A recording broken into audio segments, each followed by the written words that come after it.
Hey guys, before we get started, we have some we've had some good weeks. It's a good week for weird horror. It's a good week for the Launchpad podcast. It's been a good October, man. We got some fun stuff to talk about, don't we? We do. Yeah. And we kicked off this month starting really good in true Rocketeer fashion. Yeah, we went to the LA Comic Con and crushed it. We'll talk about that a little bit at the top of the show. Before we get started, though, hit us up on social media: Facebook, Instagram, and X at Launchpad Pod, and our website, launchpadpod.com, and on YouTube. Apologies if Spotify, I got an email that Spotify's like, oh, hey, a bunch of podcasts have been affected by a problem. So if you couldn't listen to us on Spotify, it's their fault, not ours. They're working on it. We're working on it. I don't know. Somebody's going to figure something out. Thanks, technology. I love you. Anyway, follow us on all that stuff.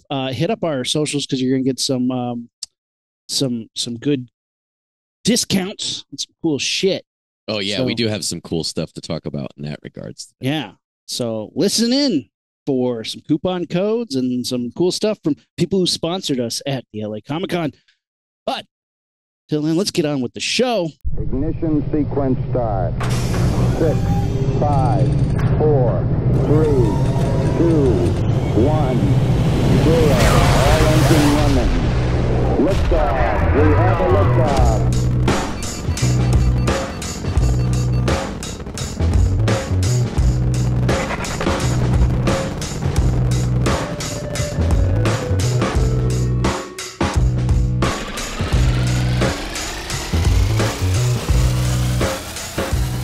All right, welcome to Launchpad Podcast. I'm Aaron. And Matt. Matt, dude, LA Comic Con was rad. I got to come out to LA. I got to see you in person, hang out. I slept in the room. I slept in that room. In the room I'm podcasting with. We didn't sleep together. It's been a No, while. I haven't done that in a long time. It's been a while since that. Yeah. So you, yeah, we had some panels, which was rad, and we got like sponsorships for the panels, which was also super cool. Big shout out to the people who hooked us up with prizes like Halloween Horror Nights from Universal, which is rare that they even give out tickets. Wicked Designs, which did some amazing like figure stands, and one of them on the YouTube you can see right behind Matt is a Scream It mask is stand. so damn cool.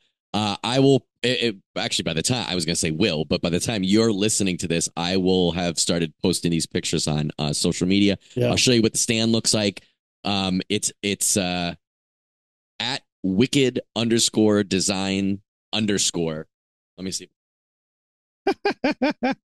Pretend like I had my shit together. Fuck, I just had it up and then it left. It's at wicked underscore designs underscore. We will put a slide up on our social media.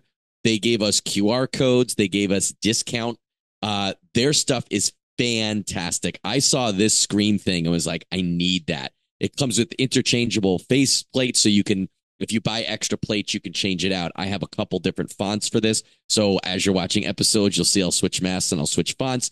It would work for any mask, dude. It would work for Jason mask. It would work for Freddy mask. This guy, he's on Etsy at Wicked Designs. Rumi, what was we wrote to him, this guy, Matt Weaver. He was super cool. I was like, dude, I am telling you now, I'm buying at least one of these Scream stands. I bought like four different things from him. But he makes custom NECA stands, and if you're a big NECA collector, you know they fall over immediately, and like the little disc base ain't gonna cut it. So he has ones for the 3 trick-or-treaters from Halloween 3, which is one of my favorite displays that I have. That has them all together, 3 little tree stands so they can stand up. I'm getting that one for my American Werewolf in London werewolf who falls over immediately. He needs a stand, but it's cool because it's printed with like the title of the movie. So I'm excited about these. I believe it is laser etched and it's multiple pieces Sick. of acrylic all together. They're fucking gorgeous. I wrote to him, I was like, dude, I'll tell you right now, I'm buying one of these stands for myself, but if you could help us hook us up for this panel, I explained the Ghostface panel we were doing at Los Angeles Comic Con. He sent us three mask stands for prizes. And then me and Rumi ordered like $150. No, it was more than that. It was actually more than that worth of action figure and mask stands. But I can tell you, I have this one already up, and it is amazing. And as an added bonus, specifically for me, this is the 25th anniversary Scream mask, which has a vanilla scent, just like the original ones did. So after 2 or 3 days of this mask in this room, this whole room is just with a slight aroma of vanilla. It's like vanilla scented, like you lit a candle. Yeah. But wow. It's a killer candle. It's a killer candle. I would have never thought that's something that they did for that mask. Yeah. That's a good trivia question, Rumi. And I was going to say, if you talk to the guy, the dude, Matt Weaver, who makes these stands, he seems like a huge horror buff, but for sure is a Scream buff. He and I started talking about literal like different iterations of the mask. And he knows all the different stuff from like the first one to the next one. There's very slight differences in the mask. And like, I'm like that with Freddy gloves and hats. Absolutely. Same type of thing. Yeah. And I know some of the differences, and it's more like for me, like I know that there were differences. You know what smell, the aroma that came from each mask. Okay. This one was a plastic scent. This one was pumpkin spice. Really, they go all out. And then also we had Inktree. They gave us these awesome postcards from Woodsboro. Matt's holding them up on the YouTube. That was really cool. Really fun postcards. So big shout out to them. And they gave if you're on Etsy and you check out Inktree, his handle is inktree.art or at inktree.art. He has a lot of really cool stuff, but the stuff that caught us was these bitchin' postcards from Woodsboro. He also has ones that are like Crystal Lake. Yeah, I was going to say he's got a bunch of different ones from horror movies. And it was interesting at our panel, which was like standing room only again. Packed that shit. We really did. That shit, man. I was so pleased with both the panels. The Predator panel was fantastic. Big shout out to Richard Chavez, Mark Verhaven, Sam De La Rosa, and the Predator who showed up. Wade, big shout out to those guys. Bay Area Pred. That guy crushed it. How cool was that to have a Predator on the panel? It was one of those things where like we got Richard Chavez. His guy was helping him out and was like, hey, I might be able to get a Predator on the panel. And you're like, great, awesome. And it just was one of those things where, no joke, we could have done a panel with each of those individual guys. Yeah. And I got to say, like, it's not patting our backs, but their answers were so friggin' good. Like some of the stuff that they talked about, I was like, damn, I never thought about that. And I wanted to, like, as a fan, talk back, not necessarily drive the panel. There's so many worst case scenarios when you are talking to somebody who has done a lot of cool stuff. Worst case scenario is, so did you like being in that movie? Yep. You got anything else to say? Nope. What did you like about it? It was good. Most of his stuff. Yeah, like one word answers. Being in it. Oh my God. When you get a one word answer and you're like, oh, this is going to be a slow show. But like, or the second worst case scenario is, did you like being in that movie? 2 hours later, he's like, and then the Martians are going to come for us, and that's what they don't want you to know. So right. Doesn't answer the question, but also gives you so much other information that no one really cares about. 2 hours later, they're just rambling. No, they gave good on-topic answers and shared the mic with the rest of the panelists. It was, and the panelists perfect. did really work well together too. Like there was a lot of really like from a driving, like Aaron and I have moderated panels that weren't even ours. We didn't build them. People were just like, hey, host this for us. And we're like, okay, cool. So you kind of like, I say driving. Fuck up this time because we had a script and I'm like, all right, I'm going to kick this thing off. And the page has like, I say this, Matt says this, Matt says, I say everything, the full script in the first like page. And I'm like, we even time it out, like, so that we know about how long it should be. But like you guys know, whether you've seen us in person or listened to the show, it's not scripted. The script is really more of an outline. Bullet points. But at one point I was like, Aaron, slow down. It's not a race, bro. Yeah, he's elbowing me, pointing at his clock, and I'm like, slow down. I'm just going to fly. But that was a really fun panel, and everybody there, like, clearly big Predator fans. clearly excited to be there and excited to hear these people and their experience in creating the Predator universe. And shout out to multiple people who came to that panel and then listened to our self-promo for the panel later, and then also showed up panel. One of my favorite things when I'm sitting on the Predator panel, I'm seeing people walk past the open doors, and they'd walk past and stop and then go, oh. They'd see the Predators sitting there and then sneak in and sit down in the back.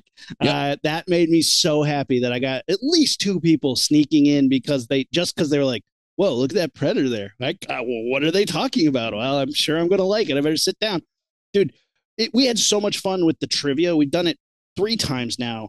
Well, we stalked multiple, but like while walking the floor and between panels, anybody that had horror shirt or horror merch on them or at a horror table, we'd run up and be like, what are you doing at 5 o'clock? You got to come see this. And there was like 5 or 6 people that we accosted that made it to the panel. My favorite was the family. It was a dad dressed as a Jedi and his 2 kids. And one was dressed as a cool like steampunk. The littlest outfit. kid was a steampunk thing, and that kid was like little. And then there was a tween. The young teenager was dressed as the miner from My Bloody Valentine. Immediately, we're like, that kid's got taste. Yeah. Hell yeah. Dad is showing his kid cool stuff. Heck yes. And we're like, you guys should come. And like, well, we got this other thing. We're like, you should come. They showed up, and that kid dressed as the miner won a miner toy. Won a Toonie Terror from my personal collection of the miner. And that to me was just like, I wanted that to happen. We were trying to make it happen, but we didn't want to like stack the deck. But like the dad answered a question correctly and came up and got to pick a Toonie Terror. And I was that's like, not even my favorite part of that story. No, the favorite part was it was like when it's kind of like the nerd version of when you get caught checking out a girl out of your league. This family walks by and Rumi's like, the miner. And a actual, not only like coal miner, but a miner who is younger than the legal age limit turns around and recognizes that we recognize their costume. And we start BSing with the family. You're like, oh, you got to come. It's horror trivia. Roger Jackson does the voice. And they were like, oh, that's at the same exact time as another panel. It's a screening of a horror movie that our cousin is in.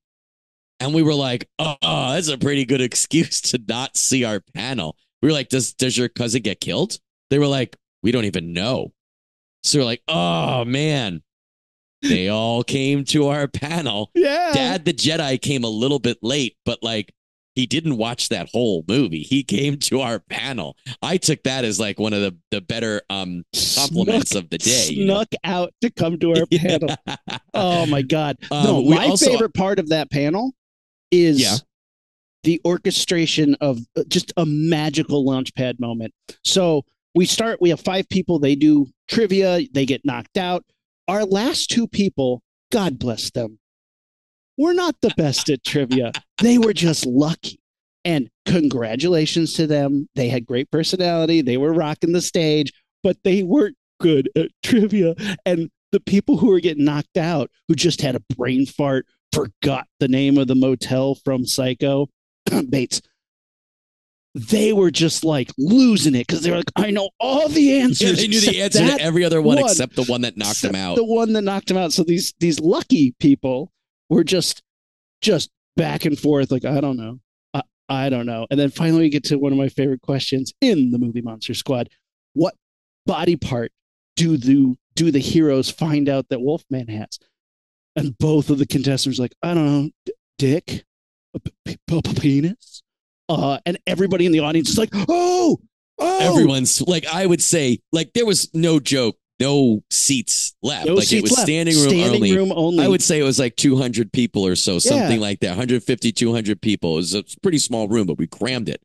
And what we were doing is if you guys have seen our panels before, if one of our actual contestants doesn't get the question, shoot up a hand and we'll call someone from the audience and you can win a prize. Everyone so had their many hands people raised, wanted it, and I knew the answer is funny. I was like, guys, can we all agree it'll be funny if we just say it out loud on the count of 3? And 3 then words. someone Say 'em all. everyone was like, yeah, someone yelled back, just the word, or should we say the whole line? And I was like, oh, the whole line.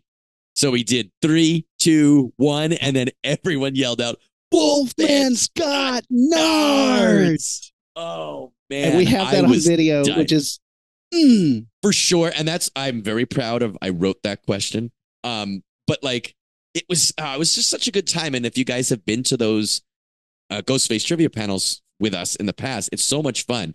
One of my favorite moments, which was real fun, was, and I'll give a shout out, Jennifer, who also hit us up on Instagram. She was at the Predator panel and she came to the Ghostface panel. She was the one, she won discounted tickets to Delusion, which Rumi and I will get into in a moment.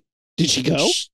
No, she's the one that came up and was like, hi, I won the Delusion tickets, but can I have the postcards instead?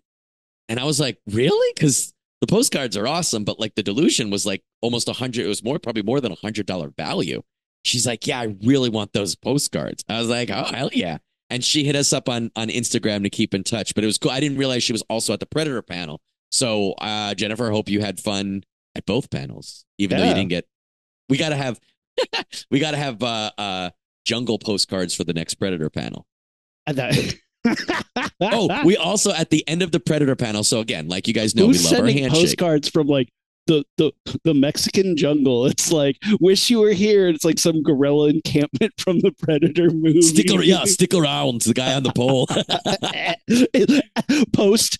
post invasion, like after the commandos have attacked you, it's just a burning huts and like dead commandos everywhere. One of the highlights for that panel for me was there was 6 people on the stage, right? It was Predator, Sam De La Rosa, the artist, Mark Verheiden, the writer, Richard Chavez, the actor, Matt and Aaron, the dweebs. And it was all 6 of us. And we're like, all right, got to do the secret handshake. We do the secret handshake at the end of everything. I got to do it with Richard Chavez, man. Yeah, you did. Cool. And I got to do it with the actual Predator. We threw in the Dylan, you son of a bitch at the beginning of the handshake, which I don't know, man. Like we're like, and we said, like we always do, all right, make friends with the person next to you. If you don't know them, everyone's got to do this handshake. And Sam De La Rosa was like, come on, guys, partner up. I was like, this is awesome. You're all in the Rocketeers now. You're all on the launch pad doing the same stupid shit we always do. It was a lot of fun. It was really a good time. Dude, we had so much fun. We saw people afterwards that, recognized us or we recognized them. Told us it was the best panel they'd been to. Yep, on both occasions, which is great. Always fun to hear that. Did you score anything good? I bought some prizes. I sugar daddied that show, man. I bought a bunch of cool prizes, posters, stickers. I got some cool stuff. Did you get anything for you? No, I got some for my daughter though. A little 3D printed pink and purple spider that's articulated. That's kind of fun. Oh, that's right. Yeah. I didn't really buy anything for myself. I wasn't out for myself. I was there for the con and for the show. It was fun. It was definitely a different vibe because we're used to much bigger, not to toot our own horns, but like we're used to much bigger cons. You had room to breathe. You had room to relax, walk around. You were allowed to stand, like stop and stand somewhere. They didn't push you on. There were parts that I liked better about it. Yeah, honestly, for sure. Honestly, the vendors I liked better because they were more artisanal. It was more like, I live in LA. I make a cool thing. Here I am at this booth. Whereas LA, San Diego Comic-Con sometimes feels like very corporate vendors and also vendors who are like, my business is buying bulk leftover toys and models and I go con to con to con selling warehouse stock, which nothing against that. That's a vibe too. That's great. But at the LA Comic-Con, there was a lot more. I made this myself. Yeah. I made like 12 of them. I'm here to sell the 12 things that I make, stickers, t-shirts that I made. And that's sometimes more interesting to me to see. I get that. And I feel like the San Diego is so commercial. It's so giant. You and I usually have so much for the show to do. We have so many interviews. We have so many panels that like we don't get to hit the floor as much. And then, like you said, it's a lot of the same, like, oh, you just have a bunch of toys. Oh, you just have a bunch of toys. But it's the same 100 or 200 toys you see over and over again. Yeah. Shout out to like my favorite encounter. My favorite vendor was Symbiotic Tendencies. Oh, stickers. Yeah. They make baller stickers, baller T-shirts. They make banners. If you're not watching the YouTube right now, I'm holding up a Marvel vs. Capcom thing they did. They do a lot of Marvel Capcom. They did a lot of anime stuff. They're at symbiotic like venom tendencies. I started talking with the owner. He was a cool dude. We were nerding out about some stuff. He was showing me a rad Weapon X versus Predator t-shirt they had. Then he was like, I also have an unmasked variant that's just not here. And I was like, oh, that must look awesome. He's like, you want to see it? He pulled it out on a cell phone. I was like, oh, that's so cool. We're nerding out. He had Spawn stickers and Predator stickers I was going to get. He gave me like an extra good deal. I was really like stuck between a couple. He's like, all right, if you get a couple, I'll give you a couple. They were so cool. They brought me way back to like the 90s bowling alley when you put 50 cents in and slide the thing in and out. They were these bitch and foil Dark Horse Predator stickers, and I got a bunch of superheroes too. Same thing. Just brought me right back to the 90s. And then he was like, I was telling him, I'm putting these up my classroom. I'm a teacher. And it's like my classroom is like my man cave. And he's like, do your kids like Spider-Man? Do your kids like Batman? I was like, yeah. He's like, do you guys like Spawn? I was like, I love Spawn. That was the first sticker I saw when I walked over. He's like, I'll give you a Batman Spawn banner if you put it up in your classroom. And he rolls out this like 2 or 3 foot banner. I was like, hell yeah, I'll put it in my classroom. He's like, all right, man, I got you. And he stuck it in my bag. I was like, that's awesome. So that's now in my classroom. I put up that shit. 2 people walked in, were like, where did you get those Predator stickers? So now I'm buying more Predator stickers to give to those guys. It's freaking rad. So like, dude, and I gotta say, for real, it's one of those things where, and I have this with certain art and certain toys. Every time I walk by it and see it, I literally smile. I'm like, that's so fucking cool. Dude, it's like, it's some of my favorite Predator art, favorite Predator poses. And I see it and I'm like, that's so cool. It's been up for a week now. And every time I walk by, oh man, that's so cool. But since you brought it up, the tickets to Delusion. For those who don't know, I love haunted houses. Matt, you like haunted houses? Absolutely. Atlanta has some amazing haunted houses. I've been to some really good ones out here, but nothing has topped the experience that I've had at Delusion. I've only been 3 times, but every time I go, I am like, this is an experience. It's not just a haunted house. Right. It is part haunted house, part escape room, part play, dinner theater, if you will. And it is so premium and so cool. It's pricey, but it's worth it because every time you go, they put on a show that you become a part of. You are wrapped up in the story. You have to, their tagline is Delusion, play your part, so you have to be part of the story. And there's always like really cool stunts involved. There's sometimes special effects. Sometimes there's cool monster costumes. Every year we've done it, there's been something cool. We could do an entire episode talking about the crazy cool shit we've done at different Delusion shows. But I went with Rumi and my friend, the good friends of Curtis's, and we all went. And it was another great year. But one of the funniest things about this year was they were running behind. So they smashed our group of 5 in with another group of 8. So with 13. But the group of 8. It feels like a very big group. It was really big. The other group was all wonderful people, awesome. They had a lot of fun, but it was all very gay men. And it was just almost like stereotypical, like San Francisco treat gay. Like it was almost like from Central Casting to the point where, no joke, there's been previous years where they had a plant in the group, like in your group, and they get whisked away or killed or something like that. And I was like, are some of these guys fake? Because it felt like Central Casting. It was in the movie, in the story. If you were there, they were all vying for the token gay guy and playing the part with zeal. And I loved them for it. But it was really fun and really funny to see. It really, really was. Like one guy was. Every time somebody jumped out, he'd lose his goddamn mind and then fall to the floor and like grab onto your wife Amanda's legs. Like, he literally used my wife as a human shield. And Amanda, we took pictures of it after because you're not allowed to have your phone inside. No. It was so funny. So funny. It was a good time, man. But the story was like an insane asylum, remote castle.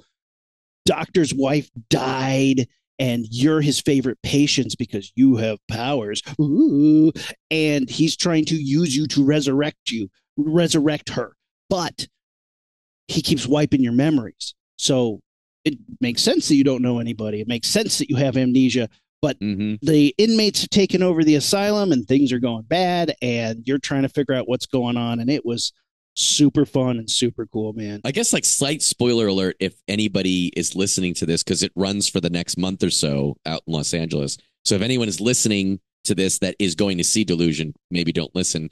But if you guys don't know what Delusion is other than what we said so far, they usually rent out an abandoned or giant house or mansion. Yeah. And they deck out the whole thing in whatever story there is. So there's a narrative story, and you work your way through these rooms as the story unfolds. There's always one or two actors with you that like lead the story. Yep. But like you'll enter a room and they'll be like, you know, they'll talk about something related to what the story's been going on, and they'll be like, we need to find my father's diary. Look, you know, everyone look around. So you start looking in shit, you start opening up drawers and everything. And sometimes you find shit, and sometimes you open the drawer and there's a goddamn zombie back there, you know? And it's like, it is. Let's do this. So if you are going to that, don't listen right now. Rumi, we walked into a room and a man jumped up from under a dining room table with a gun. Yeah. And demanded that we all play musical chairs. And so the we people play. So we're running around. The music stops. We all have to grab seats, but then a few people don't get seats, and my wife and two other people get pulled out by a guy. They're like, sorry, you leave. So now they go do something else. We don't know what they're doing, and they don't know what we're doing. And Rumi, the guy with the gun, we're sitting at a long banquet table. Rumi is sitting at one end, essentially, and the guy with the gun is at the other. Him. Yeah. He's got the gun, and he's talking to an actor behind Rumi, who's another doctor in this psychiatry hospital. Yeah. And he leans over to you, Rumi, and what does he say to you quietly in your ear? He whispers to me, he's like, when I give the signal, use your powers to take the gun. And I'm like, I was sitting next to Rumi, and I saw that happen, but did not hear what he said. I was born to be a Jedi, a little bit. Yeah. Oh, it was so cool. So my head is so in it at this point. I am playing my part. I'm like, I got to do this. Rumi is a good person to do any of this type of shit. I got to find. So I'm like getting deep into my head of like, where is the power? And then he goes, now. And I throw my hand out and I go, ah. And the gun comes flying across. I mean, the guy throws it, but the gun goes flying across the table. There was a magnet under the table, is my guess. So? Yeah, because it scooted across. I think he just tossed it. But I don't know. Something I was like so that. into it, it looked like real powers. Maybe I used my force powers. Yeah, so my telekinesis, the gun comes flying across the table. The actor picks it up and goes, bam, and just loads this guy up with lead. It was great. It's so cool. And then, so that happens, and then another guy comes. He's like, we got to go out into the room. You got to rescue your friends. Yeah. So now the three people who got pulled out who didn't have musical chairs, we go into the next room, and another crazy lady is making them reenact a play. And the play that she's reenacting is, backstory. It's exposition to what we're trying. The mystery we're trying to. It was crazy. Yeah, it was really. Then there's cool. a murder that happens during that. We have to run upstairs. There's a creepy lady in a wheelchair who wheels out when we reach the top landing. Then they end up drugging her. And a guy has to walk over and take her wig, pretend to be her, and walk through a Christmas-themed room. Yeah, the Christmas room. And it was so funny because this guy was like, I was born to play this part. He is strutting it like it is the runway. He's got the wig on. He's got grandma's dress on. He's like, pow, pow, pow. He struts all the way to the wall. And they're like, oh, follow him. And we're like, well, he knows what he's doing. And the second I get in there, guy dressed as Santa Claus jumps up on a bed and screams in my face. I thought I was going to die. That's not Mama. And then you got to run from him. Yeah. So it really is cool. There was one of my favorite moments is we walked into a bedroom, and the bedroom had a closet and another doorway with no door in it, just a doorway. And looking into that door, there was a bunch of furniture all covered in sheets. Terrifying. And immediately you feel like you're in a fucking horror movie because you're like, nope, no. Felt like the Changeling. Remember that movie? Yeah, exactly. Yeah. You do there was a couple tasks in that room, and then these bad guys essentially catch us, and they say, you have 30 seconds to go hide. And so they count to 30, and we all hide. And like literally they start looking for you with a flashlight and taunting you. Where they tell you this, there is like a gallows rack, like a place where you kneel and put your head for somebody who cut your head off, and there's severed heads on the Heads floor. on the floor. So Yeah, you're it's like, pretty awesome. This isn't going to go well. So they say when you hear the church bells chime, the contest is over. If you're not found, come out. You're safe. So there, I hear them find the room. I was hiding behind a bed that was up on its side, and I was like, legit. Like at first, I was looking through the slots to kind of see them, and I was like, no, I don't want to get like killed. So I really was hiding. So like, it really does. If you let yourself, it does feel like you're in a movie. You got caught, right? I was the last person to get caught, but they're like, oh, the gallows are the rack's already full, so it doesn't matter. But I was the last person to get caught because I was hiding, and she came around. I was hiding behind this box with a sheet over it. She swings around and got me, and I was just like, oh, fuck. But didn't matter because there was no room for your head on the gallows. And then she literally lined everybody who got caught up on the gallows. Put and their she had heads a big down. scythe. Yeah, and she was chop about to their heads chop off. them. And then, there was a Deus Ex Machina happens, and then you run away. Something we missed is she got poisoned, and one of the other people. Right. So that was another point that people got. Yeah. Right. So a lot of times that happens where like another group gets pulled off, or they were given a piece of information and then they act on it. It was a lot of fun. I don't think it was the best one I've ever been to, but it was certainly gonna say, there. The group was too big, fun, but too big. Sure. And there weren't any really cool like monster costumes in this one. Yes, that is true. In the past, there's been like a giant golem, a fireplace monster, like made of burning logs. Yeah, ghost monsters, like really cool costumes. And we didn't get any big spider monster. We didn't get any cool big monsters this time. That's fine. I don't expect them to spend. I'm okay with that. That doesn't bother me. The story and like really the times for interaction. Like theoretically, everyone in the whole group should have had a chance to do something. Mm-hmm. So like whether you were the person that found this message, or you were the person that got taken away, or you were the person that had a heroic moment, everyone in the group should kind of have a chance to do that. But by the third room, you're with a third actor. They don't know who's had a chance yet. And it's just, kind of organic. I think they did an okay job. I got picked enough times to be happy. I think my friends got picked enough times to be happy. Mm-hmm. In a group of 13, I'm sure there's somebody but I don't think everybody in the group wanted to be picked. Well, that one guy for sure didn't. Yeah, there's one guy who was terrified. He was having fun though. I was cool. It was cool to see people experience it for the first time. And it is fun, like you liken to it to a play. Yeah. Like when you go to a play, I've seen plays that have blown my fucking hair back. And I've seen plays that were good and I liked it and I enjoyed it, but not enough to necessarily think about it the next day. This is an interesting thing because it is kind of like a play. It is kind of like a story, but you are there. You're involved. So it is kind of fun. Just like when I, watch To Kill a Mockingbird on Broadway, I actually do look at the scenery and the scenic stuff and be like, oh, how did they get that set to maneuver that way? Or how did I love to see how they built a literal set piece that will function for 3 different things. So when you're in this haunted house looking around and doing stuff, I'm like, oh, that's cool that you use that light to make this effect. So that's another fun aspect of it that I always pull away is the production design of it. You know what I mean? I love haunted houses for that reason. Like when you're smart about it, I think with horror movies and with haunted houses, people have lost the art of the scare. Yeah, I agree. Same with horror movies and stuff, but yeah. Yeah, well, I mean, yeah, exactly. Horror movies, people have forgotten what makes scary things work and the math behind it. Like literally the psychology and the math.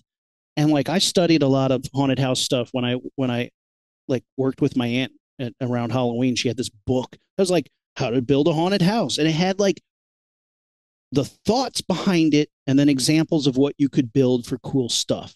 And they would advise haunted houses around the state how to do cool builds. Hey, do you want to build that big tube that spins that makes you dizzy? Cool. Put that at the beginning of your thing or at the end because it's disorienting. If you put it in the middle, it can break up your mindset. Yeah. But if you do it at the beginning, it's disorienting and then you're ready for the scale. If you put it at the end, they're all scared and it makes it even more harrowing to walk through this thing. I thought that's interesting. The scariest thing I ever saw at a haunted house didn't jump out at me. It wasn't expensive. It was a long hallway that was dark with a light at the end of the hallway, and you saw a shadow walk in, shadow casts across long hallway. You all back up. Holy shit. And this clown just peeks around the corner and then drew back. And now I have to walk down this hallway, and my friends are like, no, you go first. No, you go first. And you're getting closer and closer to that corner.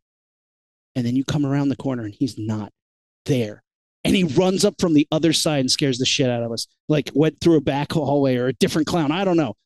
That was the scariest thing I have ever been through at a haunted house. The anticipation of walking down that hallway. Anticipation, misdirection, preparation. Those are like tenets of fear. And if you can manipulate that, you can be scarier than any jump scare, gore, anything.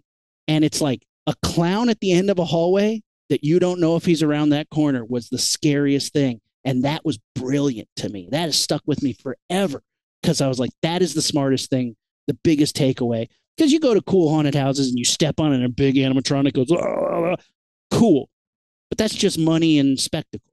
That's not substance. It's not a scare. Yeah. If used right, it can be, but like that was what was that kind of stuff really sticks with me as like being really cool. See, I went to that same one. I went to that same one too, and I agree that was the scariest part. But for me, the scariest part was the next day when on the news I saw that a killer in a clown costume had escaped from like the psych asylum and was like sneaking around haunted house attractions, and I realized that guy was not part of the whole thing. I saw that movie. Speaking of killer clowns, Terrifier 3 is #1 at the box office right now. Yeah, I saw something that said that, and I was like, really? Yeah, man. #1 at the box office. Destroyed in France because France tried to ban it, and it is like huge in France. #1 at the box office in America. I am very proud of low-budget gore films that can tout that flag. Is it still low budget? Yeah, man. I mean, pretty low budget. It's not like what could they have spent money on? There's nobody in it, right?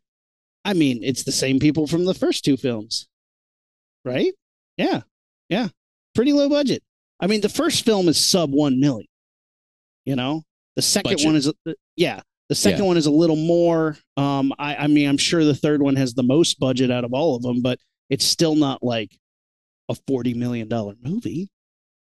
It's not like a Blumhouse level feature as far as money goes.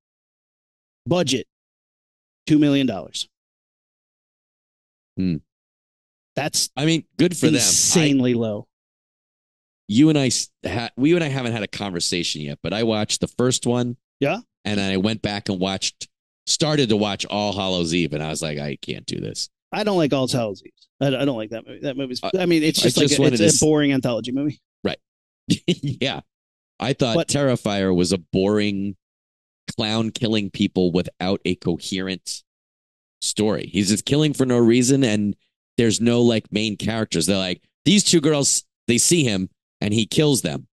And then this other girl's sister and her friend come and he kills one of them and he chases the other one and he kills someone else and then he tries to kill her. And you're like, Halloween has the same amount of plot as this movie. See, you said that about shit. What was the one you said last weekend? I just think Funhouse. Funhouse has the because I think exact same amount.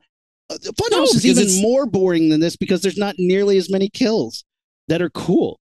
I mean, there's like a couple of kills, and the character isn't even that good. The kills in Terrifier were much better than the average. Because when I watch a slasher movie, give it that. How often are you like, "Oh, the plot was terrible"? Somebody says, "I watched this slasher movie that you like," and you go, "Nah." They go, the plot sucked, and you're like, "Are you watching it for the plot? No, you're there for the kills." This movie knew that. I didn't think Terrifier had a plot. I think it was just scenes. But that's what I'm saying. You're not there for the plot. You're there for the kills. That's what I would say to somebody who's like, "Oh, I watched, I don't know, a Freddy Krueger movie, and the plot was stupid or the acting was bad." And you're like, "You're not there for the acting or the plot. You're there for the kills. Are the kills interesting? Is it scary?" And I don't think that this movie's pretending to be as good as a Friday the 13th or a Freddy movie. Yeah, I agree. I'm a clown. I'm chasing chicks. I'm going to kill them. It's like Herschel Gordon Lewis. And if you're not into like 10,000 Maniacs, like this isn't Right, going to right. be for you. I don't love this movie, but the more people hate on it, the more I'm like, you know what? I'm going to defend it for being, I'm a gore film. This is what I do. In online with like a Final Destination movie, I'm cutting out the middleman. I'm just cutting to the chase, literally. I'm going to chop up some chicks and spill some blood and be gross. I don't think you're wrong, but I disagree, I guess is how I'd say it. Because I think like you're saying Funhouse. Funhouse is not a amazing film. I absolutely love it. I hate that movie. But like, it's very simple. The plot is people hide out in a funhouse till it closes and they want to spend the night there. They witness a murder that turns out to be done by a weird mutant creature guy. Yeah. And the mutant creature guy and the creepy carny guy try to kill them in the funhouse. Rumi is right. He says there's not really any great or gory kills. That's pretty much true. But I think, and you know, there's you learn about the creature and you learn about the carny in terms of like, you know, that they're evil and they're creepy, and they chase the teens in that funhouse and they kill them one by one. There's also a subplot where one of those teens' little brothers sneaks into the carnival, sees that they're in there, knows that they're trapped inside, then eventually knows that there's scary shit going on, tries to help, and then also kind of gets involved in the scariness. And that's it. And I don't think that's anything to like write a book about, you know, structure and everything. But there's what happens at the beginning makes sense in the middle. What happens in the middle pays off at the end. I feel like at least when I watch Terrifier, no one thing had anything to do with any other thing, except that one girl's sister looks for her. That's it. Yeah, one girl's sister looks for her. They're friends with the other people who die. I guess what I like is any movie that shows that you don't need structure, like an Italian film. It's like, fuck structure. You're here for the weirdness. You're here for the vibes. And all this is a clown who has a lot of personality for no words. I think he has as much like personality as a Freddy or a Chucky with his clowning around. But it just goes to show, like, it knows what its audience is. You're here to see some people get cut up, and you're here to cringe at that and laugh at that and to see some blood, and I'm going to deliver on all those promises. And it does. You don't need plot for that. You don't need character for that. None of that stuff matters. In fact, sometimes it hinders it. Like when I watch a movie and they're like overly trying to make I agree with that. Like, there's one thing to be said when you watch a movie, Pumpkinhead 2 for one, where the characters are so boring and stupid. You're like, who are these fuckers? Even the first Pumpkin, who are they? I don't even know their names. I don't even know why they're here. I don't like. At least Terrifier's like, they're trick or treating. Do you need more? Like, I guess not. What are their names? Shh. Oh, okay. Okay. Like the first one didn't. It delivered on all those things. The second one gave a lot more character, and I think the movie's better for that. Where that movie gets lost is it's like, let's make it a normal feature length. And I'm like, yeah, you didn't need that. Definitely. Wait, which one are you talking about? The second Terrifier. Oh, see, I didn't see that. But what do you mean normal feature length? The first one was really short. It's like barely a feature lengthwise. It's really? Like it's like, yeah. How long is this movie? It is pretty. I mean, I know it's not long. The second one is just longer. Yeah, just a little bit longer, but it doesn't need to be. I wonder now. Now I'm curious if the second one tries to do what the first one's an hour and 25 minutes. I guess that's pretty close. It clips along. The second one, how long is that?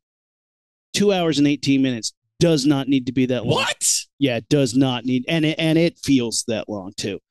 There's like some dream sequences that are like, oh, we can cut these out, and I'm fine with that. It does a lot of good things with the characters, and it cements the survivor girl as a very good final girl. She stands up. She's a badass. She's kicking ass. Her little brother is at least an interesting little nerd. And the kills are way more gnarly. Again, I'm not for that stuff. I'm not a huge gore fan, but you said, hey, this is what I'm going to do. I'm not an Oscar winner. I'm not trying to be anything else. Like Final Destination, you're here for the kills. You're not here for a character. You're not here for character development.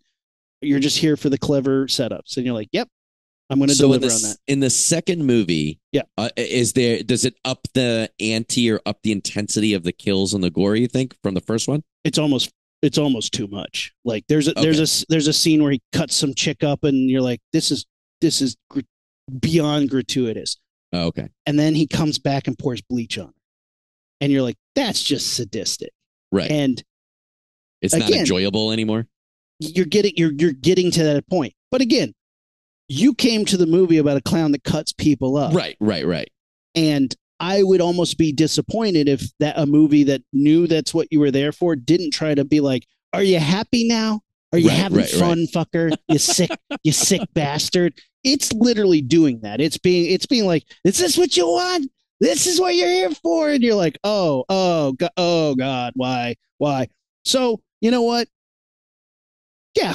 I give it props for pulling off what it told me it was going to do. And that's what I was going to say about 2. Do you think Terrifier 2 succeeded at doing what it tried to? 100%. Yeah. Terrifier 2 so is better than Terrifier 1. You think it was the movie that it was trying to be, even though it was 2 hours and 18 minutes long or whatever you said. Which, you again, said it was trying to do that. Plenty of movies that I own that I've bought on Blu-ray multiple times that are overstuffed and way too long. Yeah. So I can't be mad at it for right. If you're like, oh, I went and saw the Killer Clown movie and I'm mad at the characters. Well, half of the Jason movies have shit characters. Half of the Freddy movies have terrible acting. Are the kills cool? Yes. Yeah. Are you going to deliver on that? Oh yeah, I'm going to deliver. So okay, all right, you're doing it. Gore's not my thing, but you're doing it. You're doing the thing that you said you're going to do. You're bringing in an audience. You're making big waves in the horror world. Good for you.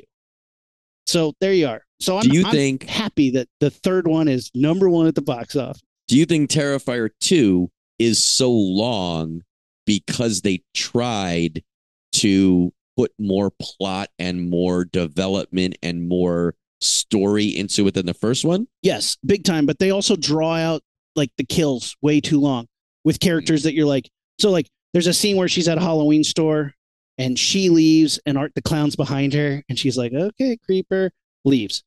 Then the guy's like, hey, we're closing. And Art the Clown's like, tee hee hee. And then he draws out this cat and mouse for almost like 10 minutes of like killing the Halloween store guy. I don't know that guy's name. That guy's not important to the plot. You're just drawing it out to get. And it doesn't make it more tense for you, the audience member. It's not more suspenseful in that 10 minutes. It just starts to feel long. I think so. Yeah. Yeah. Yeah. I mean, when you draw out the gore scenes, but that's what that movie's vehicle is. Like when you watch Herschel Gordon Lewis, like, or the Wizard of Gore or whatever it is. Yeah. You know, like the scene where they're disemboweling somebody for 10. I don't need to see every inch of intestines to be grossed out or frightened. Right. You're just doing it longer to be more gratuitous on purpose, which is a vehicle. It's using the grossness. It's using the effects. It's showcasing the French call it the guingrenal or whatever it is. You know, I'm butchering that name, but it's literally like blood play, and they have a tradition of like gross blood plays, and you're drawing that out on purpose for that vehicle, and that's it's a thing. You know, it's kind of like when you go to you know, prog rock and the drum solos going on so long. Because like everybody's like, fuck yeah, drum solos. Have you ever been at a show where the drum solo is going on so long? And you're like, fucking drum solo. I think I'm gonna go take a piss. It's a Terrifier 2 of drum solos. Step. What the French call drum blood play. Drum blood plays. Just pours blood on the drums, sprays it everywhere. I tip my trash can over, now there's trash everywhere. It's interesting. I don't know if I'm getting older or getting more refined, but there's been a lot of things lately that I'll watch and I don't like, but I understand that it's my taste, not that the thing failed. So I'm not disliking it because it's a bad movie. I'm not disliking it because it did something wrong or incorrect. I'm just like, I tried your burger and that's not my favorite burger. There's absolutely nothing wrong with it. You made a good burger. It's just not for me, you know. You're also old enough to be like, if you don't like that, I'm not into that burger. I'm not into those drum solos or that Killer Clown movie. you don't have to watch it. And that's what's Right, great. right. Is like, you can come to that conclusion where you're like, nah. And people are like, no, you gotta like, because that's the thing. People try to convince me that like Right. the Killer Clown movies are good. And I'm like, no, they're not. I'm happy for them. Like you said, Sure. I will stand up for them existing, because here's another thing that I like about them. They are standing up in the face of elevated French people. horror. Yeah. Elevated horror, like A24, who's making good movies. Yeah. But there's like a snooty taste to those. Sure, yeah. They're elevated. Hereditary, The Witch. Mm-hmm. This is like, nah, this is all I need, fam. And there's a lot of fans of horror who are down for that. And if they don't get too gross about it, that's fine. There's plenty of fandoms though that are so disgusting, and I don't know a lot of the Terrifier fandoms. Talking about nail through the dick kind of fandoms. That's what I'm thinking. Is that, yeah, if you're down with this super hardcore, like, you know, your Venn diagram with some other things that I don't like are probably going to be overlapping, and that's fine. Yeah. But don't fuck with me about it, man. You want to hear some interesting stuff that I've been watching? Yeah, what'd you watch, man? Taking it back to elementary/middle school. Mm-hmm. Saturday night. Been watching some Are You Afraid of the Dark? Hell yeah. A lot of Are You Afraid of the Dark I've been watching. And you know what I just started? How good is that show? Hard to say accurately. Number one, it holds a special place. How good is that nostalgia for your heart? Nostalgia, yes. Yeah. And you know what it's really good for? Watching it with my 5-year-old who is geeking out over October and Halloween and scaring right now. He loves booing, as he calls it. And also, Rumi, arf, arfing. I arf the shit out of him the other night. And he is to the point now where he will call it if it's good. He'll yell and go, Dad, you got me good. That was a good one. And he tries to get me and Amanda. So it's kind of fun that he's venturing into horror a little bit. We did Frankenstein, the original Frankenstein the other day. How does a 5-year-old do with the original Frankenstein? First of all, you got to fast forward to just Frankenstein creature parts. You know what I mean? He doesn't give a fuck about whatever, but he loved the grandiose of, you know, the electrocution and the resurrection scene and everything. Love that shit. Yeah. He loved the throwing the girl in the water, and I'd explained to him what was happening before we even saw it. So when that came up, he knew what was coming. He liked that. He understood. He came to I forget how he phrased it, but he said something like, they're making him a monster because they're yelling at him and chasing him. Like, he got that. And then he got at the end, you know, and he got at the end. But, you know, the movie is, I don't remember the numbers of minutes, but it's a pretty short movie considering we only watched stuff where the creature was on the screen, and he was into it for that. He loves Monster Squad. Monster Squad's great. My he thing is loves it. Monster Squad's tough because there's some stuff in it that is has not aged well. There's some no sexual extortion in there, and the French hate it. Yeah, it has Squad des Monsters. I love Monster Squad when it's doing the Monster Squad thing. It's great. Kate was like, what is the first horror movie you think you want to show Sammy? And I'm like, damn, I don't know. That's tough. And I'm thinking like the original Blob, maybe Creature from the Black Lagoon, maybe. Yep. She asked me the other day, she goes, hey, you know, remember when the Leprechaun made a big mess? I was like, yeah. She goes, what else makes big messes? I was like, what? She's like, well, like, what other leprechauns are there? And I was like, oh, well, how about like Gremlins? She's like, what's a gremlin? Nice. I was like, well, let me show you. And I showed her the bar scene, and she was dying laughing. She's like, look at that mess. Popcorn. Oh, they are naughty. Are they going to help clean up? I'm like, no. No, that's the thing about Gremlin. And then I showed her the movie theater scene where they're watching Snow White. And she's like, oh, we watched that movie? And I'm like, yeah. And they're singing along. She thinks it's hysterical. And I'm like, we could probably fast forward through Gremlins and she'd dig it. And Gremlins 2 is like almost even better for that. Yeah. Because Gremlins 1 has a pretty good undercurrent of horror and scary situations. Gremlins 2 is not. Shit, it's just, it's a cartoon, you know? He's watched those. He likes those. You know what he's really into right now? Hmm. Ghostface. Really? So the 25th anniversary vanilla scented Ghostface mask. I loved it so much. I wanted to keep one in the wrapper. So I ordered another one from Amazon. And wouldn't you know it, they sent me a like almost child-sized Asian knockoff. It had Asian writing on the package. Did you get it from was Temu?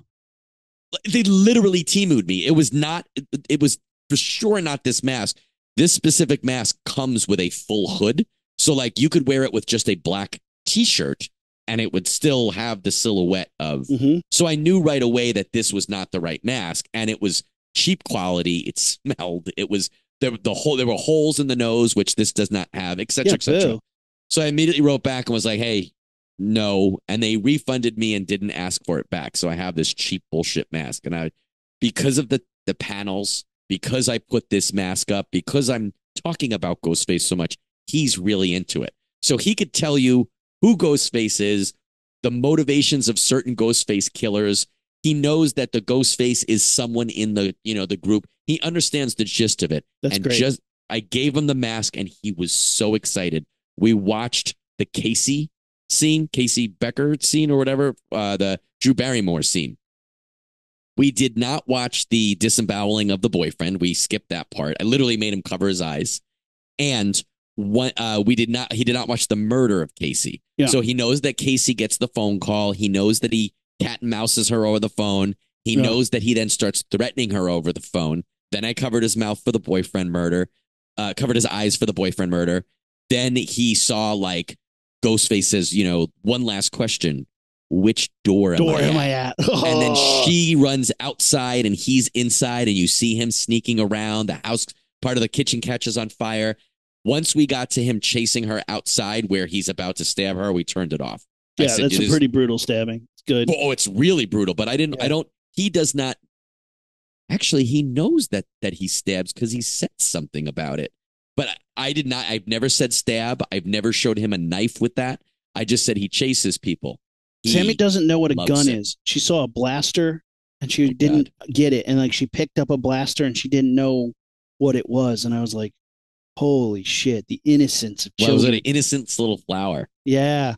But she likes the scary stuff. She likes to come up to my office. She likes the ouchie baby, as she calls Freddie.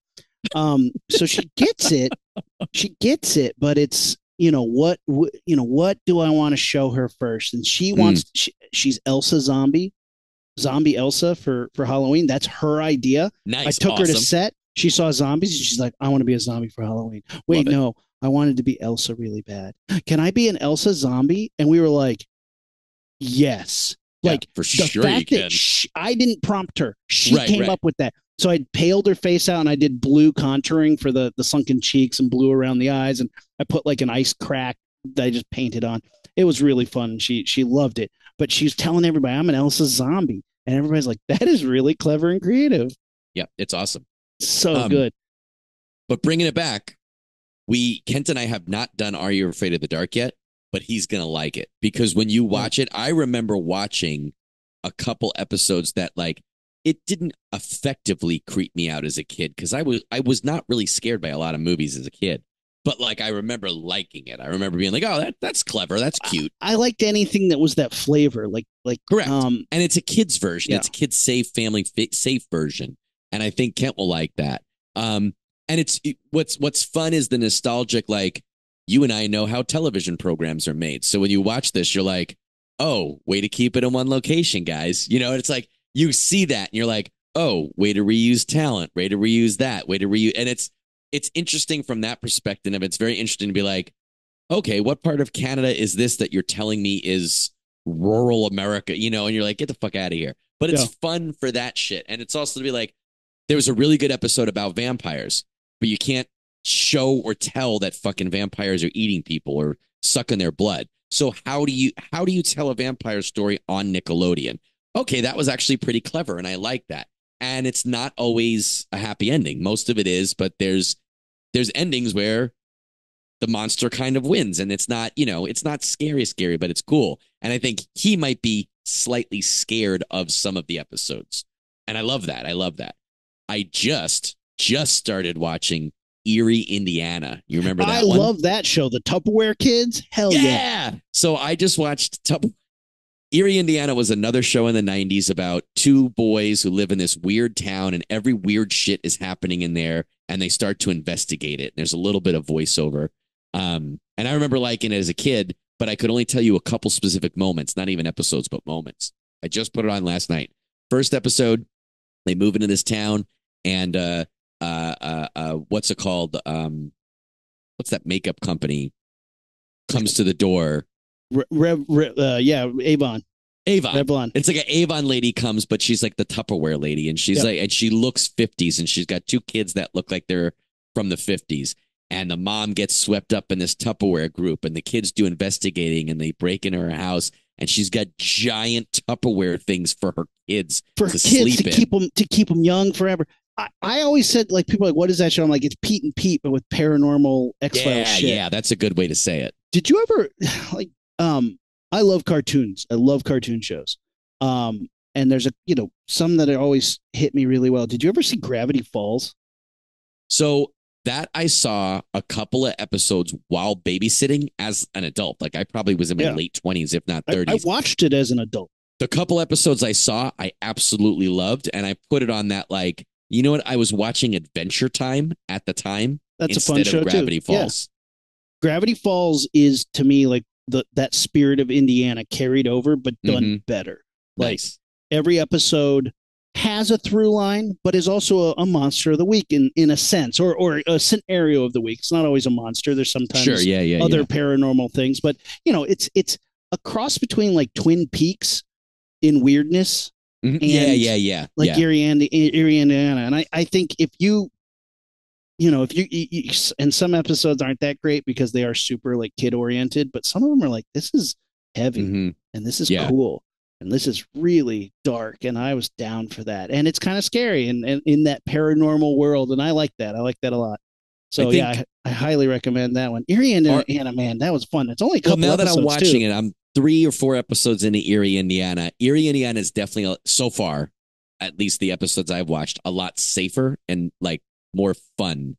It's like we just watched a Halloween one where their kids are the main kids are babysitting a little kid. He bites the remote control and it zaps him into the TV, into a scary movie, and it zaps a mummy out of the movie. Then they like capture the mummy and they find out it's not a mummy. It's the actor who was playing the mummy in the movie they were watching. Then they got to figure out that the kid bit the remote and make the actor bite the remote at the same moment to switch the kids back out before the parents get home. So it's like very much like there was very little threat in the episode. Yeah. So like Kent wasn't scared, Are You Afraid of the Dark? There's some things where there are some moments or situations that do get a little scarier. You know what he started and he loves? What? Follow me now. Tales from the Crypt Keeper. Do you remember the that? Cartoon show. Yes. Yeah. And I've watched it. First of all, not very good, but no, but you know who loves it? My 5-year-old son. And you know who loves it now because of that? Me. Yeah. Like when you sit there and you watch some stupid fucking episode about, I don't know, werewolf people, or like there was one with like a knight who was not good and he had a squire with him that was really doing all the work, and they find this castle full of zombies, vampires rather. And like, it's not really scary, but it's just on the verge, and it is set up just like Tales from the Crypt. And I'm explaining to Kent that there's like an R-rated version of this. And he's like, when are we watching that? And I'm like, I can't show you that HBO show yet, bro. HBO show. But it's fun. It's fun to go back and watch these stupid things that are like. I kind of want to show her the Ghostbusters cartoon, maybe. Like, that's a good one. He watched that a long time. Yeah, because it's not scary. She's a little more sensitive. Like, she's into it and she'll ask, but then like that night she's like, I'm scared. Sure. And you're like, you got to do it during the day. And I always do. Yeah. Watch how silly this is. He's going to walk around the corner and the lady's going to tell him to be quiet, but then she's going to turn into a monster and he's going to freak out. Watch this. And I always say, watch how silly this is. And something that I've always done with him, at least, is if beforehand, if possible, show behind the scenes photos. So like, check out the terror dogs. So I fucked up. So there's a photo of Medusa in one of our guest bedrooms. And she's like, why does that lady have snakes in her hair? And I was like, oh, it's really cool. She's a monster named Medusa. She'll stare at you, turn you into stone. And I was like, you know what? I'm going to show her a cool Ray Harryhausen thing. Yeah. And I show her stop motion. I'm trying to teach her about stop motion. Movie magic. They cut to a scene of Clash of the Titans, and she's like, and her eyes are glowing. Dudes are turning into stone, and she's like, but then she was really into it. She's like, I want to watch that again. I was like, okay. And she was into it. She thought it was really cool. But then she's like, is Daddy going to get turned into stone? And like, it's like, no, baby. But not if I look in the shield. I know, right? I was trying to teach her how to, about stop motion, and about movie magic, and about, he made that like out of Play-Doh. Isn't that cool? Mm-hmm. And so like, there's a lot of things that could apply to that, but some of the movies are still pretty intense, but she was into it for the most part. And she still asked, like, can we watch that again? No. Well, it's interesting, and you might see this soon, because he is now just starting to get scared at night sometimes. And it literally, I believe, is their imagination developing. Yeah. They start to see, like, he watches these Tales from the Crypt Keeper, and he watches these scary movies and, Monster Squad. And it's all fun and games when it's on the screen and I'm sitting next to him in the daylight. But now it's nighttime and he's in his room and it's dark. And your mind starts to play, you start to think, and then you start to be like, but what if? And I think that's that thing. It's, first of all, it's probably primeval, and it's in our brains, our lizard brains. But like, you start to be like, what if? And I don't know, like your smart brain is like, I know there's no such thing as vampires, but I don't always think with that part of my brain. I think adults do it too, just in probably not necessarily about monsters, right? Have you ever done a float tank? Like a sensory deprivation? Yeah, well, it's not really sensory deprivation. You go in and you're in a shallow, like 10-inch pool, and you float. You feel weightless, and the lights don't go out. It glows in there. It's like, it's like purple glow. You can turn the lights out. You can turn off the lights and turn off the sound. I was in there with the glows. I was closing my eyes, and it's like, holy shit. When you get that deep in your own brain, it can get a little freaky. Altered states. Yeah, there's moments where you're like, no, don't go over there. There's monsters there. Don't do that. Where would you do this? There's float tank places here in town. And Kate from Father's Day bought me 3 floats, and I did one, and it was great. It was really relaxing. It's kind of weird though, because at first it's like, hey, here are all the places that hurt. And you're like, oh, ouch. Like, your neck hurts, your feet hurt, your ankles hurt. Guess what? Your knees are old, man. You are an old fuck. Here are your sore ass knees. It shows all your sore places on your body because you're floating there. And as they start to relax, they're sore for a minute. Then you relax and you're like, whoa, I'm floating. And you close your eyes and the abyss is there, just the infinite space of your mind. And there was a moment where I was like, there's a deep sea squid over there. Don't go over there. Like in my brain, there was that moment of like, and like, obviously I'm not scared, but there was like a part that was like, there'd be monsters in the dark, man. Yeah. It was kind of cool, but also kind of freaky. You didn't want to dwell in that part of your brain too long. You're like, let's just try and wipe your mind and enjoy floating. It was cool. Well, it's also really funny to think about scares as a thing, right? Because we're in October, man. Look how big Halloween is. Look how big horror movies are. Look how big like amusement park attractions are. We like to be scared. Like, there is a thrill of that. It literally tickles your body in such a way. Human beings need it to an extent. Oh, for sure. You need to be reminded what that muscle does.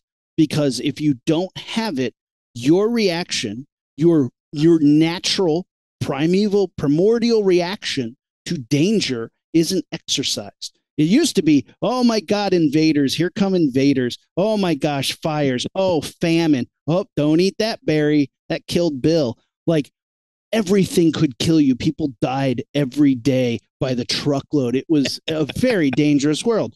Nature would come and kill you. Invaders would come and kill you. Your own ruler would come and kill you. Everything was dangerous. So you needed that little like spider sense to be like, oh, better get out. Better go hide in the forest for a little bit.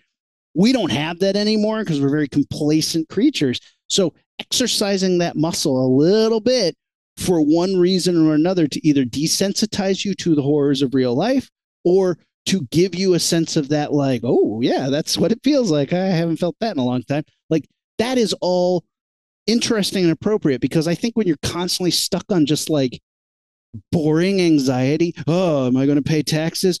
Right. Oh my God, is the government going to fuck me? Oh my God, like, am I going to get bombed? Is a tornado coming?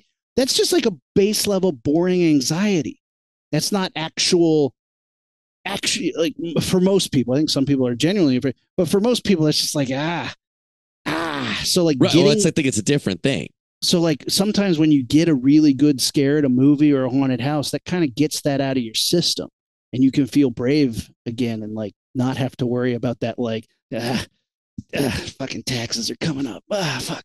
Like, and it feels good too, because you think about it, like you get that like fight or flight jump, where some people literally jump, right? You literally scream. That guy was literally falling on the floor at Delusion, screaming, and like he specifically got duped by his friends into going into there. He did not like that, but everybody else in the group, we like that. It drops adrenaline, drops dopamine, it drops a couple different chemicals into your body that literally feels good.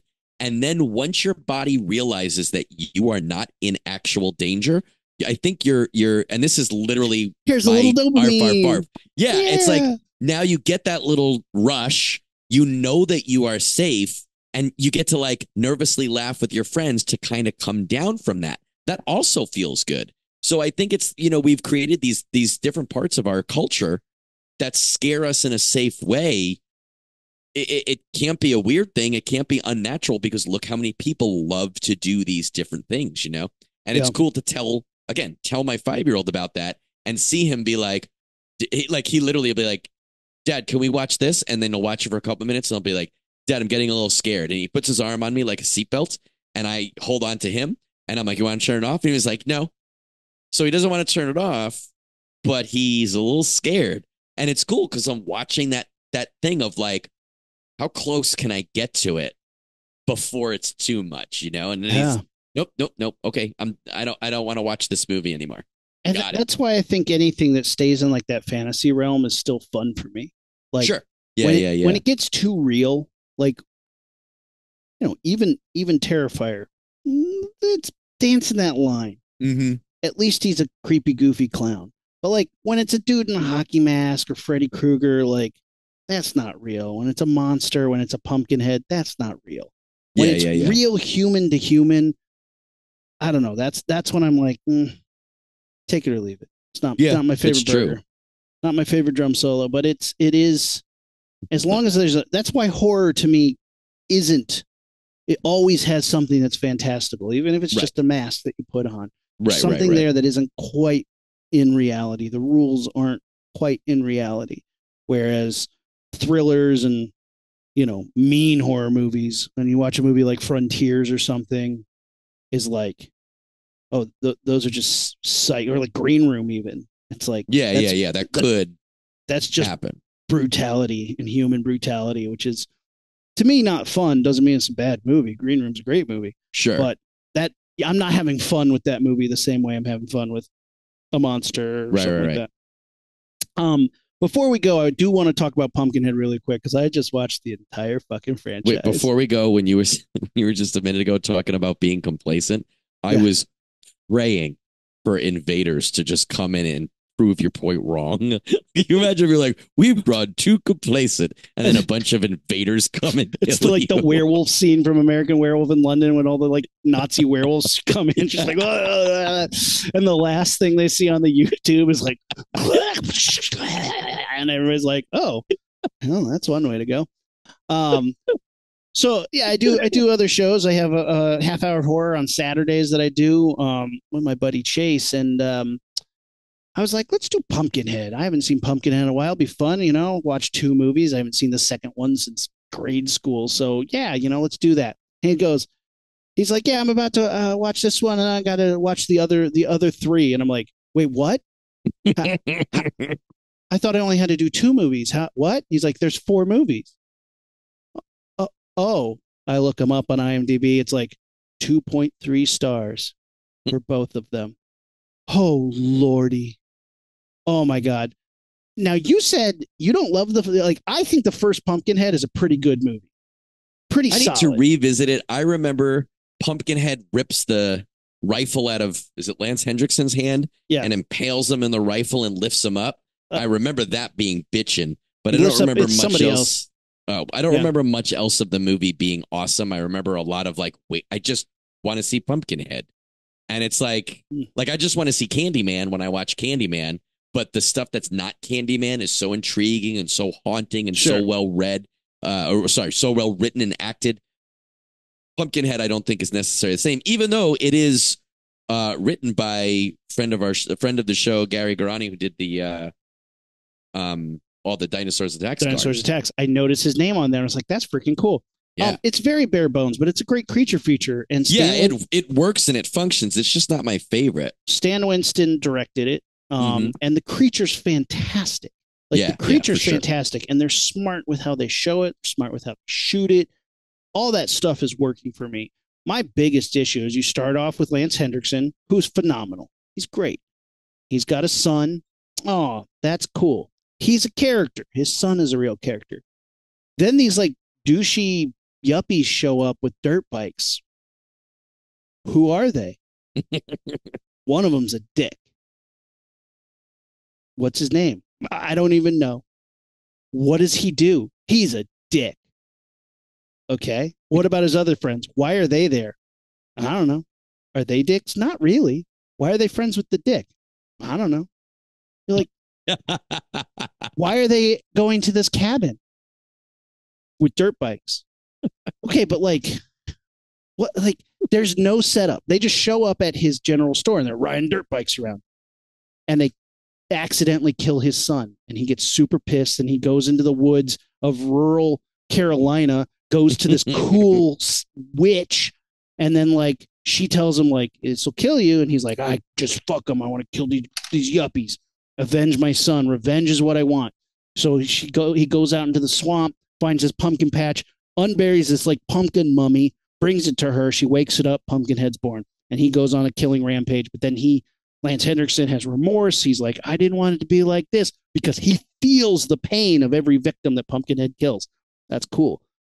And then he tries to stop Pumpkinhead. He starts turning into a Pumpkinhead. Pumpkinhead starts turning into him. They're psychically linked.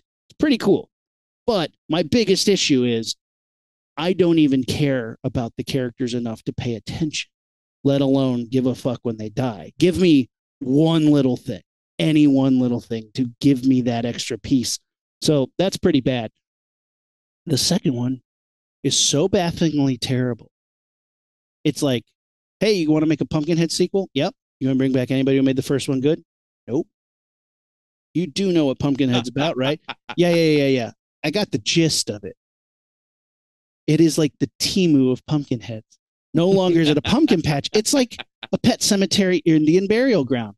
Doesn't make any sense. The teenagers hit the hag, who's not even named. It's not even the same woman. It's not even the same makeup. Hit her with his car. Is it supposed to be the same woman at least, or doesn't say or matter? Again, it's like the Temu version of it. It doesn't know. It doesn't know what the fuck it is. They hit her with the car. They suddenly know where she lives. Oh, we'll take her back to her house. They go back to her house. They find like the Book of the Dead and a vial of blood. And they're like, oh, we can resurrect her. But then she's not dead. And they're like, whatever, let's bring back Pumpkinhead.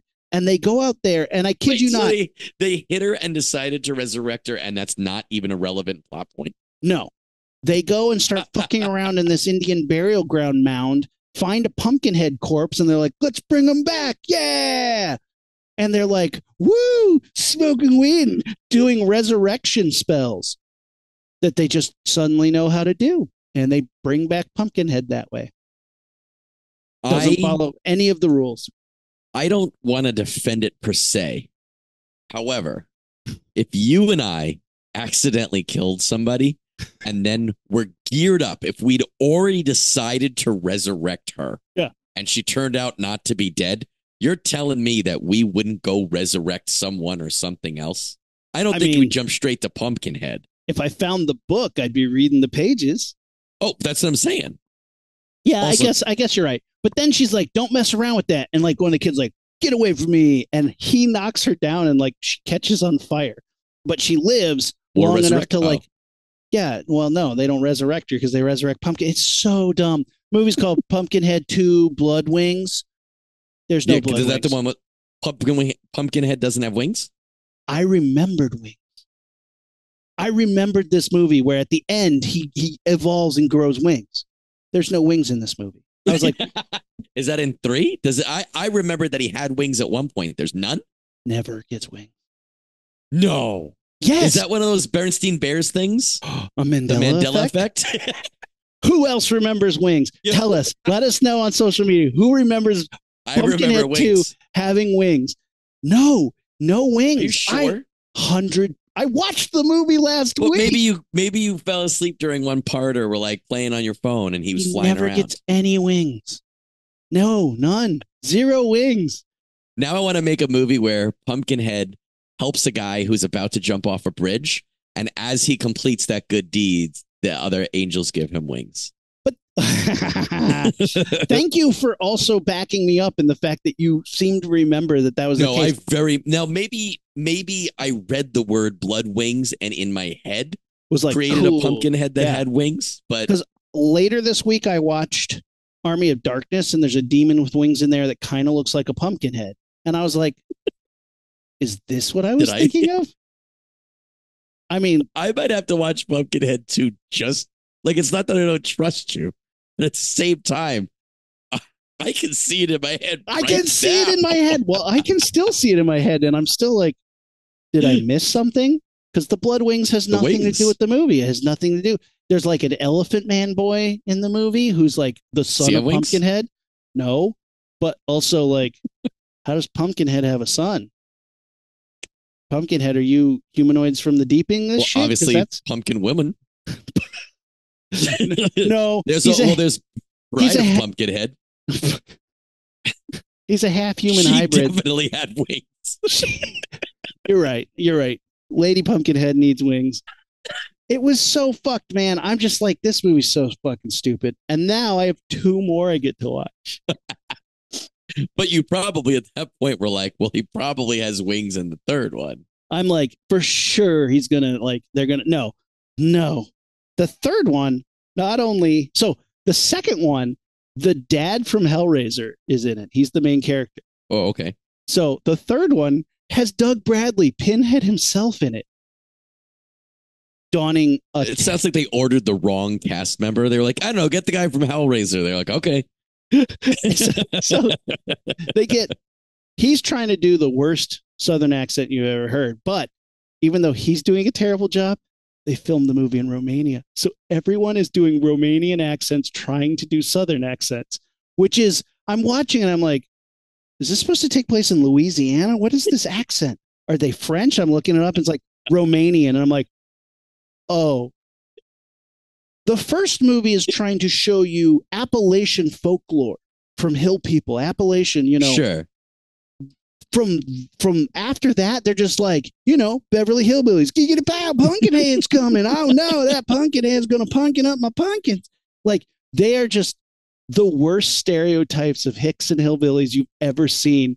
And then Romanians trying to imitate that. So it's like a facsimile copy of a bad facsimile, and Doug Bradley there is being like, is the check cleared? Yep. All right. Well, And then Lance Hendrickson shows back up as a ghost, who also is like the real ghost of Lance Hendrickson. He's like, what am I doing here? How did I get here? Where am I? Don't mess with it. You should have left it alone. You should have left it. That's his message the whole movie. I'm like, oh, wow, that is so appropriate. You should have just left it alone. Should have made another one. It is so Did bad. Lance Hendrickson at least have wings? He's an angel, I guess. No, nobody has wings. Pumpkinhead is a shitty CGI sometimes, and in the worst way too, because you're like, you have a suit. The suit's not terrible. You just don't know how to shoot it. But you didn't need to be CGI at those points. You could have shot it. Not a single piece of the CGI needed to be CGI if you shot it right, or if you did a smart thing. Whatever you spent, it looks like N64 graphics, man. Like, Was it that time? No, right? It was after. I mean, it's early 2000s. Oh, yeah. So it's bad CGI. So we should be better than polygons. Yeah, it should be better than that. But also, you didn't need it. Nothing. Like him sitting in a windowsill and it's like, and you're like, why? Why is it? Why? Oh, it's so bad. The plot of the third one, like the one-liner, if I told you the plot, a doctor in a small rural town is digging up bodies and cutting them into pieces to sell their body parts and organs on the black market. The town finds out, but they don't know that it's him. And they get pissed. And a group of the townsfolk whose family members were cut up resurrect Pumpkinhead to go find the people that are doing this. And it's a underground black market gang in this rural small town led by Doug Bradley, but he's hiding in plain sight. He's the town doctor. They don't know he's doing this. So as Pumpkinhead takes his gang down one by one, oh my God, he's trying to figure out who called the hit out. They're trying to figure out who did this. That is a very interesting one-liner. That movie does not I agree. I was like, oh, that's actually pretty cool. Yeah, it is. In theory, it does not pull off any of these things well. It does not shoot any of this well. None of it is done well. I want to see how Pumpkinhead works his way up the chain. You're going to tell me what I need to know. Who's the next guy working through the gang? But that's the problem. There's times where he's beating up on one thug and Doug Bradley's right there. Pumpkinhead theoretically knows who the guilty parties are. Why wouldn't he just kill them all? But he lets certain people get away because the plot deems it necessary. None of it makes any sense.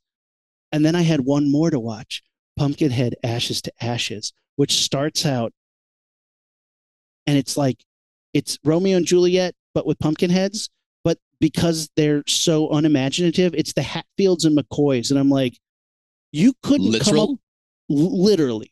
That's the names of the families. I'm like, you couldn't come up with a clever thing that lets me know. Like the Hatfields and McCoys are a real historical two families that historically, famously fought and feuded for years and years and years and killed each other. He killed him, you killed him, you killed him.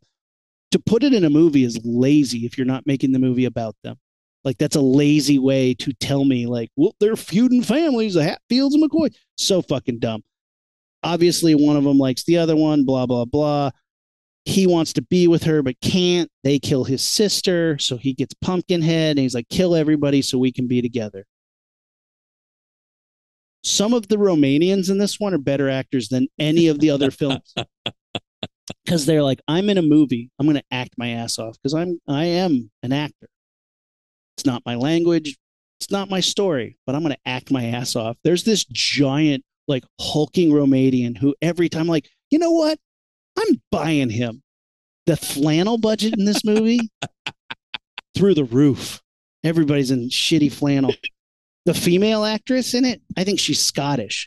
She's crying. She's just chewing it up. I'm like, good for you. You gave Pumpkinhead 4 your 110%, and you didn't have to, but I appreciate it. Too bad the rest of this movie sucks. Fucking donk.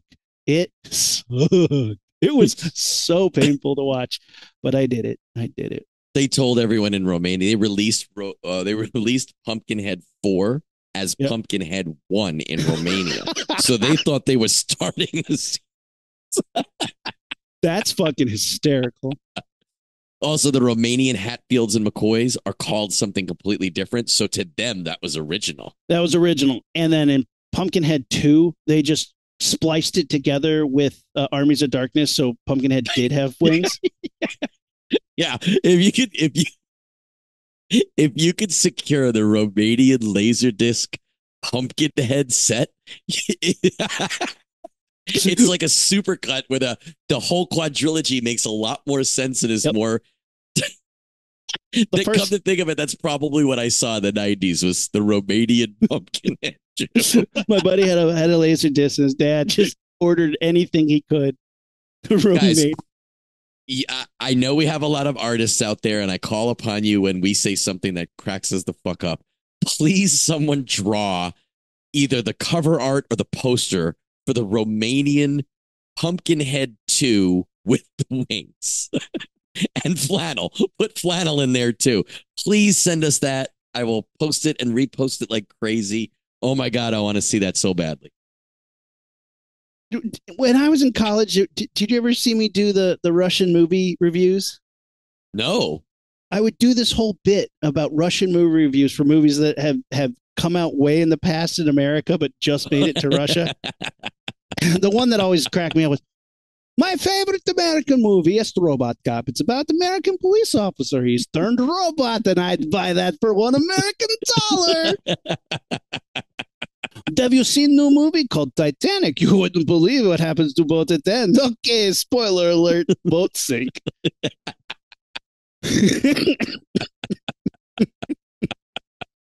I like that. Now I want to start a whole fake Russian movie review podcast with you. Yep. Where all I would do was review things that, like, you know, that movie came out like 10 years ago. And it's like, well, just get to Russia now. Yeah. Well, we all loved Star Wars when it came out 2 years ago. Big surprise, you never guess. Luke dead, Darth Vader. Chop off his hands. Papa, no.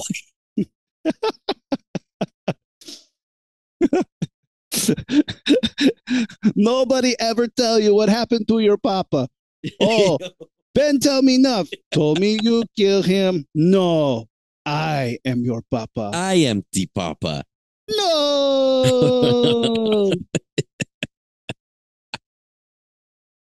Join me and its hammer and sickle. We can rule this galaxy.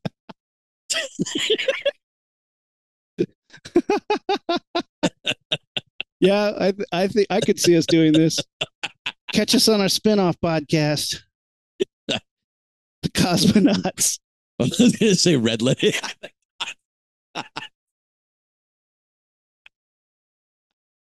All right, let's launch this thing off. We're the Cosmonauts. Do svidaniya. All right, we have to at least do an episode. All right.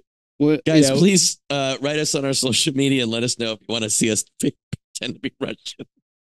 Talk about movies you already saw. And those social medias are Facebook, Instagram, and X at Launchpad Pod, and our website, launchpadpod.com, and on YouTube. There we are. Rumi, you want to blast this thing off? Falls down on beach, sees giant American women statue, is Earth whole time.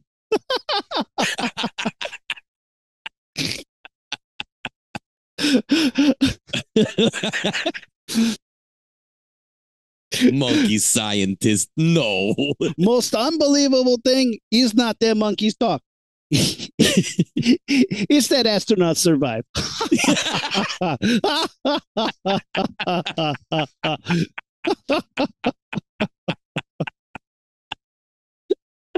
What's the point of science if you let astronauts survive?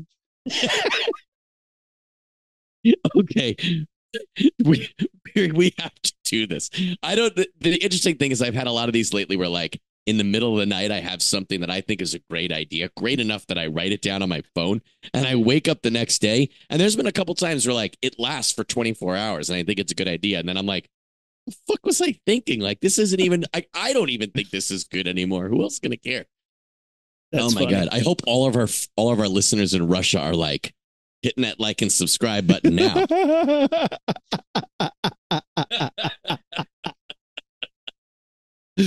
Oh God. yeah. right. Well, here we go. Let's blast this thing off, comrade.